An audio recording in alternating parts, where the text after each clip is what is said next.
Hello everybody, this is Zack filling in for Ek once again, and in today's video we are going to discuss the latest episode of The Bad Batch, episode 12 of season 3, titled Juggernaut. Just a brief recap on the previous episode, number 11, The Point of No Return. The Empire located Omega and the Bad Batch on Pabu, and Omega surrendered herself in order to save the team and the people on the island. After last week's episode, I assumed we were going to get one or two one-off adventures with the Bad Batch before we actually get into concluding the story of the series. And this episode is kind of the final fun little adventure that the Bad Batch is going on before we get really serious and conclude the series, tying up all the loose ends. And that's something of note with this episode. It is the shortest episode in this season so far at only 23 minutes. Now, I think that's both a good thing and a bad thing for this episode, but we'll get to that later on. As far as how this episode relates to the larger story of the Bad Batch, we don't get a lot of information or additional story details aside from what we need to continue the story into these final 3 episodes. The episode is bookended by what I would call the sizzle for the finale.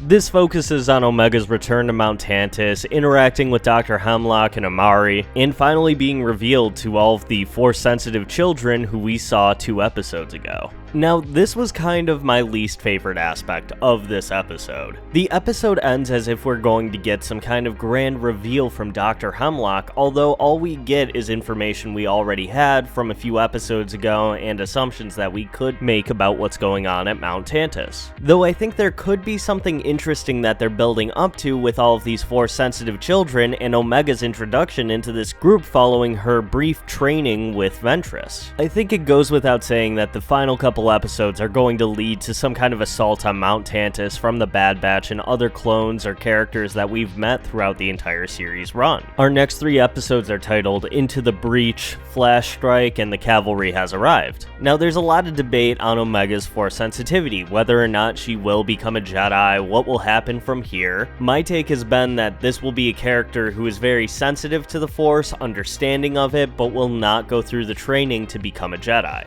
However, we now have Omega, who has some kind of connection to the Force, in a location surrounded by Force-sensitive children that have never had any kind of training or know what they're capable of. What that means for the last episode, I'm not too sure yet. I don't know if it will fully connect, but I think it could hint at a larger future for Omega outside of the series. But let's cut to the meat of the episode. The Bad Batch need to find the location of Mount Tantiss. Crosshair is the only one who's been there, but he has no coordinates or way to find it, but he knows who might. This was definitely one of the biggest surprises of the episode. We get the return of Admiral Rampart, who we haven't seen since the middle of season 2. After being arrested by the Empire, we learn that Admiral Rampart went to an Imperial work camp. This is really similar to the one we saw Jyn Erso on in the beginning of Rogue One, and I think this speaks to some of the biggest strengths of the Bad Batch as a series, that we can have similar ideas and concepts from the larger Star Wars galaxy, but it's not exactly an Easter egg. It's just one of those things that makes the universe feel so much more consistent, like how we had Orson Krennic show up in an earlier episode of The Bad Batch, but there wasn't a lot of attention drawn to him. Where if that was a show like The Mandalorian or something similar, there probably would have been a bigger moment when he appeared on screen, but no, his appearance makes sense because he was part of the Empire at this time, so his presence isn't really a distraction from the main plot, it just makes sense that he's there. Back to the plot of this episode though. The Bad Batch try and infiltrate the Imperial camp where Admiral Rampart is located, but he's not willing to reveal the actual coordinates of Mount Tantiss unless they help him escape, which they do. And like I said earlier, it's nice that we have this kind of lower stakes adventure before we get into the big assault finale. This is why I have some mixed feelings with season 3 being the final season of the Bad Batch, is that I really like these episodes that do this, but I also really want the plot to progress so we don't have to rush those final 3 episodes. But with this episode having a shorter runtime, I'm wondering if maybe one of these final 3 episodes will have an extended runtime and we'll get into like an hour territory. That is just wishful thinking though. I really enjoy my time with these characters and I want every moment to last, which is why I'm so mixed on this. You know, we're seeing the finish line right now and we kind of want things to pick up a little bit in the plot department, but I do still want to see fun little adventures with these characters. And with how this episode leaves off, I'm thinking maybe the next episode will be another one-off adventure. The Bad Batch now have Admiral Rampart in custody, and he doesn't know the exact location of Mount Tantiss, but he's saying he might know a way way, we're kind of left off on a cliffhanger there. So I'm really curious what that could be.